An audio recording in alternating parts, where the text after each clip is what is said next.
Hi there. It is Mother's Day. And for many of you, that may mean a painful thing.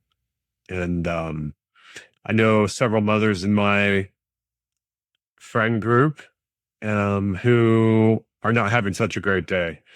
It's interesting. This is the first video of this type. I am stepping out in obedience to God. I really have been feeling a calling toward this for a long time. And I just have been dragging my feet maybe a little bit. So this is the start of some things. If you've been checking out any of my previous content, you're going to notice that it is highly focused on a little bit of AI movie making.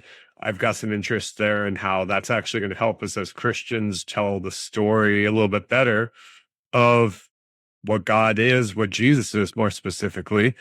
And man, fantastic tools in the right hands. That's the way I feel about AI. Let's not get hung up there. My big goal here with this channel and entirely with all my blog work, which is my blog Prodigal Steps, is that we as Christians are equipped to move forward. I have a passion for church unification. I want to see the big C church grow together, come together, and not coming together under the banner of liberalism, coming in together under the banner of Jesus Christ, and hopefully helping each other. And that's really the goal of all of this, right? It's to help each other escape the pit of hell. And we only know Jesus can do that by vouching for us, correct? But we are supposed to love our neighbor as ourselves. And specifically, we do that, I think, through loving each other in very, very, very practical ways. We're not going to get into this fact on this video, except that today is Mother's Day. As I mentioned, many mothers out there, thank you so much. You are absolutely incredible. Your contribution to this world is incredible, and you are armed with this incredible tool of making other humans. God gifted women with such incredible abilities to reproduce, and you grow a human inside of you. Absolutely incredible. So thank you. I am sensitive to the mothers out there who maybe things haven't gone so well. And if you're not aware of this, going to take this from the stance of parental alienation and estrangement. I know dozen mothers out there right now whose children are not talking to them today. They've abandoned them. And it's really, really a sad thing. It's heartbreaking. And that leads to, as I was walking in the woods this morning, I really felt this call back to a post that I had done. It was earlier in the year, maybe late last year, but it was really about how comfort is not our friend, and how trials and tribulations, in a strange way, can be a form of odd blessing. And that's not to downplay any pain, struggle, any of those types of things that are coming from having a child who is no longer wanting to connect with you, be with you. And for those of you who are listening, this may be kind of new, this idea of parental alienation and estrangement. It is rampant. It is all over culture. Oprah, Dr. Phil, they've had recent shows. I believe the statistics are 1 in 4 children are separated from a parent, and 1 in 3 children are estranged. And there's various forms that lead to those. Those are kind of 2 terms: parental alienation and estrangement. You're going to find that there's some separations there, very, very interrelated, as we live in a culture that says it's okay to separate parent from child. But I want to broaden that discussion today to all types of challenges, all types of pain. And it comes in many forms, doesn't it? Let's ask Job what pain is like, right? Let's ask Jesus what pain is like. What is the meaning of life? Is it your comfort? Is it your prosperity? Is it all of those things? What is the meaning of life? Why has God said that, okay, you get to continue to breathe air today? What is the reason for that? Is it so that you can store up and build wealth, bless yourself? It certainly has been a lot of the church, right? Let's actually take a look at some of these. I mean, there's some laughable examples. We all know that they're out there and in front. And of course, people who hate Christians always like to point to these. Um, Obviously, the big offender is Joel Osteen, right? I mean, he probably is the worst. Let's hear what he has to say. Prosperous, redeemed, forgiven, healthy, whole, talented, creative, confident, secure, disciplined, focused, prepared, qualified, motivated, valuable, free, determined, equipped, empowered, anointed, accepted, and approved. Not average, not mediocre. I am a child of the Most High God. I will become all I was created to be. In Jesus' name, I am blessed. Okay. So, and all these positive affirmations, it's a lot more like the psychological world than the Christian world, right? We know as Christians that we are up against um, an enemy who wants to kill us. We are in a sinful world that is not supposed to be our home. It is not supposed to be a place where we sit here and go, we do not want to part from this place. It's so wonderful. We've got everything we need. No, that would be the tragedy, right? That we would want to stay in this world. That's what we're trying to avoid. Let's move on to another heretic that has been on the radar, Paula White. It might be $50. It might be $50,000. And someone's going to go, she's asking for $50,000. No, I'm not. I don't know what sacrifice is to you, but I do know the importance of sacrifice. So honor God with a sacrificial gift. And someone's going to go, she's asking for $50,000. It might be $50,000. Interesting. So that clip, I mean, it's one of many. But, you know, it's interesting. They a lot of times come from the same brand of Christianity, the health, the prosperity, you know, name it and claim it. You know, it's all yours. You just need to go out there and go, God wants this for you, right? God, and they talk so it's like silk, and they're selling fine things, and they all dress and look a similar way, right? Fantastic documentary that came out, American Gospel, but this is really interesting. There's kind of a little bit of a mashup. There's some interjection there that's going to be intermixed in here. It's just great by the makers of the film. Check this out. When I let go of something in my hand, I'm talking about your money. God always lets go of something in his hand. Click on that donation button, and when you do, to sow $1,144. The reason why people teach that it's always God's will to heal, and if he doesn't, the problem is them, is because that's a good way to manipulate people. Prosperity theology means money. Money! Come on to me! Jesus is the banker. 2 Peter 2, Peter says it flat out. In their greed, they, meaning false teachers, will exploit you. Let's receive our evening offering this evening. Give you a chance to raise your income. The God we worship had no place to rest his head. You think Jesus Christ would roll around in a Rolls Royce? I think he would have. But the preachers that are preaching in our pulpits are asking for $100 million for an airplane. I want to believe God for a $65 million plane. You cannot stop me. When I let go of something in my hand, I'm talking about your money. God always lets go of something in his hand. Click on that donation button, and when you do, to sow $1,000. Yeah, that's exactly it. So just absolutely disgusting. And it's heartbreaking. I know you probably know that. Let's give it some why. And let's give suffering. I'm in this season of a lot of suffering.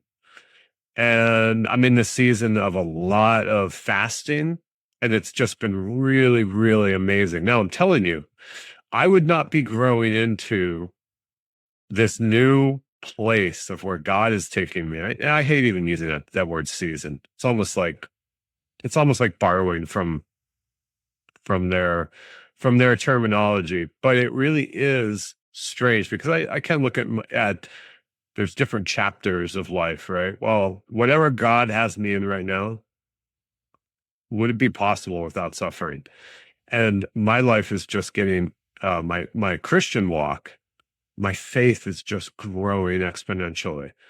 And I'm oddly grateful for it. I'm oddly grateful. And that's where I just want to walk you through where I'm looking at this from, what has helped me, and particularly for you mothers out there who may be hurting, I want to offer you this little bit of blessings. Let's just walk through this together. I will link this at the in the video description, okay? But hey, going to the core postulation that the purpose of suffering is and comfort. The purpose of suffering, comfort is not your friend, right? The purpose of suffering may be something much different. And it actually may be oddly a blessing. You know, many people think of it as a curse. They think of bad luck, that there's this thing that's just terrible. It happens over and over and over. Maybe it's actually not. Maybe it's actually something that God is using as a tool.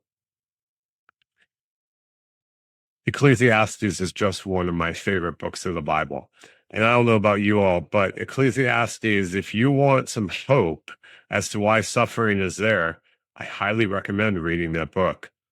Kind of beautiful. If you're not aware of Ecclesiastes, many think that it was maybe written by Solomon, who is credited as being the most wise human that has ever graced the planet. I mean, we have a lot of wisdom literature.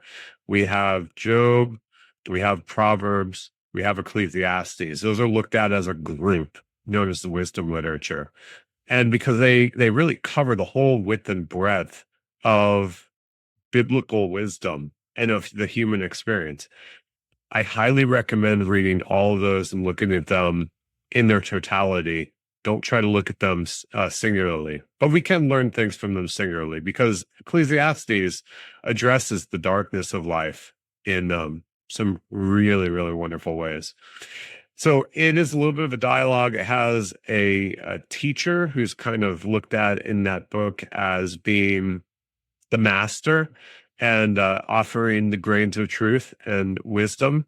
And essentially, that teacher offers something that I think is summarized so wonderfully. It says, what is the purpose of life? Well, it's effectively meaningless. It's utterly meaningless. Everything is meaningless under the sun. And I would say as a new covenant Christian, everything is meaningless unless you allow yourself to be transformed by God to become meaningful. You become a tool of his, that where you are useful, that is where your life finally has purpose. He goes in on and he says, hey, I've looked all that my hands have done and have toiled to achieve. And at the end of the day, everything was meaningless, a chasing after the wind. Nothing was gained under the sun. You hear that often. You know, you store up treasures here on earth. No. What does the Bible say? We store up treasures in heaven. And I thought this was a kind of a good ending to it all. Now, all has been heard. Here is the conclusion of the matter. What can you do that is actually good, right, people?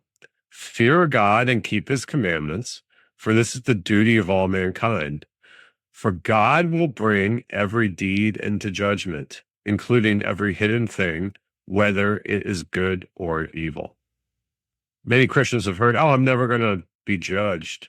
I would challenge you on that. I think that we all have a white throne judgment coming our way.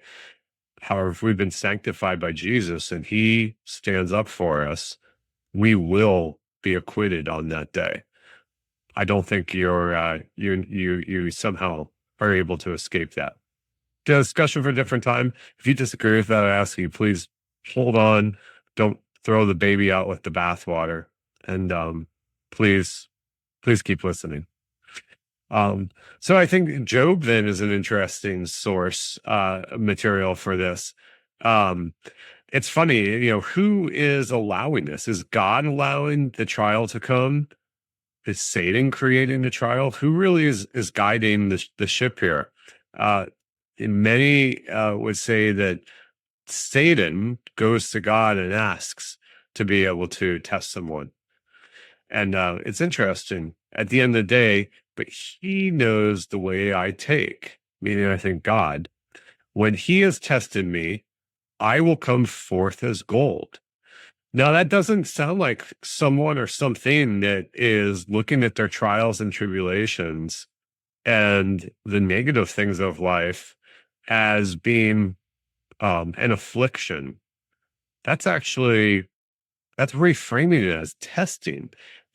When he has tested me, I don't know what more you could ask for in terms of God allowing things for testing as actually a proving ground, as a testing ground, as a place of growth. That may be the only place you actually truly grow is in the tough times. I think that Job tells us right there, Job 23:10. Let's move to the New Testament. I think Paul is such a good example of testing and running the race. He's always talking about this. Paul's interesting. He goes to athletics. And I think that athletics and anybody who's trained for something, sticking through something, it's incredible. You learn a lot there. Every athlete exercises self-control in all things. They do it to receive a perishable wreath, but we are imperishable, right? So I do not run aimlessly. I do not box as one beating the air, but I discipline my body and keep it under control, lest after preaching to others, I myself should be disqualified. That's kind of warning language.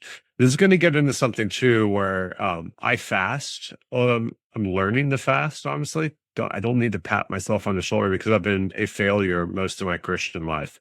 I'm learning to do this, but it is blessing me so much to deny my flesh what it wants. And you find out that your belly is a liar. For me, it is spiritual. It's also because I need to get back to a place of health. I was gaining a lot of weight. I realized that my belly is a liar. My belly tells me, it sits here and complains. It tells my brain, this is what you need. But the fact of the matter is I know I can look at myself and I can say with 100% certainty, I don't need food right now. I need my body to actually use the stored resources it has on it. I think it's very much the same in the way that God works with us. Sitting here and denying the flesh, you realize what owns you. Okay? Pretty interesting in that sense. I think James actually echoes that. Blessed is the man who remains steadfast under trial, for when he has stood the test, he will receive the crown of life, which God has promised to those who love him. That's encouragement, right? What are we living for? Are we living for this life? Are we looking for the prosperity, the wealth? Name it, claim it. God, you're going to give me that plane. Or, no, Lord, I ask you, please refine me and save me from hell so that heaven, that thing that I'm looking forward to, that is the thing that I am working toward. I want to see you visibly. I want to be with you visibly, be with you connected in heaven, in the afterlife, not making me rich in this sinful world. Turn to Hebrews here. Jesus himself shows us this. Although he was a son, he learned obedience through what he suffered. Jesus shows us through his own use of denying the flesh. I mean, certainly he was obedient to his Father to go to the cross, denying his flesh the desire to live. But Jesus also fasted extensively, didn't he? He showed us how to really say it, circumcise the flesh, how to be transformed. Jesus did it. Here's the goal, folks. At the end of the day, we want the Lord to say to us, to him, to me, to you, well done, good and faithful servant. You have been faithful with little. I said, I gave you much. Okay. This is for all of you and me who've been incredibly blessed by Lord.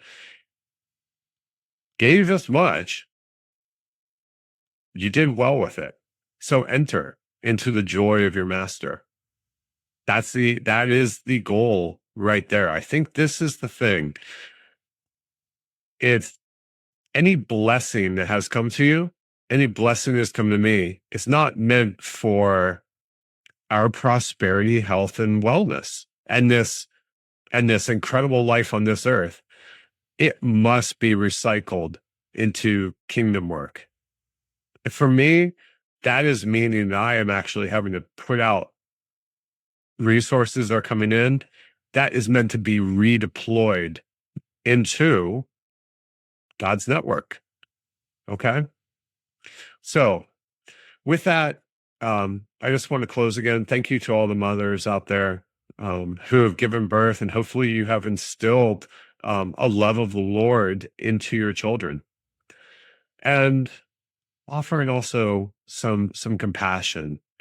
And that for the mothers out there who maybe your children are not connecting with you today, so I want to say that let the joy of the Lord wash over you today. I ask for that in Jesus' name over all of you who are watching. Till next time, live blessed so you can bless others. Be a blessing to others. Be a servant. Give everything so that you have received much. Much is expected of you. Be a blessing to others with the servant heart. I love you all. Talk later. Bye.